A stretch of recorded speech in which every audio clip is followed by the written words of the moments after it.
منیب الرحمان صاحب اور تقی عثمانی صاحب یہ بیٹھیں کو خدا خوفی کریں، وہ ایک ان کی بھی حدود و قیود طے کر دیں. شامی صاحب، ہم آپ سے کہتے ہیں کہ آپ بھی خدا کا خوف کریں، بلکہ اپنی اس خواہش کو آپ ہی عملی جامہ پہنائیں. ہم آپ کو طریقہ بتا دیتے ہیں کہ ان کو حقوق کیسے مل سکتے ہیں.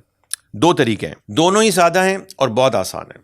پہلا طریقہ اور ہماری اولین ترجیح، بلکہ ہماری دلی خواہش ہے کہ آپ قادیانیوں کے موجودہ خلیفہ مرزا مسرور قادیانی کے پاس چلے جائیں اور ان سے کہیں کہ اگر اسے اور اس کے لوگوں کو نماز، روزہ، حج سے اتنی محبت ہے کہ وہ بار بار اپنی عبادت گاہ کو مسجد کا نام دیتے ہیں، تو پھر وہ قادیانیت سے توبہ کریں اور اسلام قبول کریں.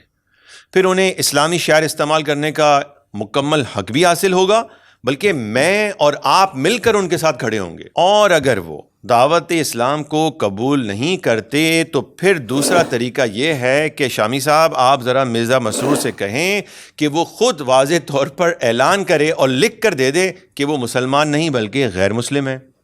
پھر وہ اپنے مذہب کا ایک نام بھی بتائیں، اپنے عقائد بتائیں، رسومات بتائیں، عبادات بتائیں، اپنے شعائر بتائیں جو اس کے مذہب کی شناخت ہوں. اس پر شامی صاحب اور سبزواری صاحب کی طرف سے ہمیں جواب کا انتظار رہے گا. سننے والوں سے آخری بات پر توجہ دینے کی درخواست ہے، جس سے سارا مسئلہ ہر ایک کی سمجھ میں بخوبی آ جاتا ہے کہ پاکستان میں تو عیسائی، ہندو، پارسی، سکھ اور دیگر اقلیتیں بھی رہتی ہیں، تو پھر یہاں کبھی کوئی امتناع عیسائی، امتناع ہندو، امتناع سکھ یا امتناع پارسی ایکٹ یا آرڈیننس کیوں نہیں بنایا گیا؟ جواب یہ ہے کہ صرف اور صرف اس لیے کہ کوئی ہندو، عیسائی، پارسی، سکھ یا دیگر اقلیتی رکن اپنے آپ کو نہ مسلمان کہتا ہے اور نہ ہی نماز، روزے، قربانی کے نام پر مسلمانوں کو دھوکہ دیتا ہے. اس لیے ان کے خلاف کبھی کسی ایسے قانون بنانے کی ضرورت پیش نہیں آئی.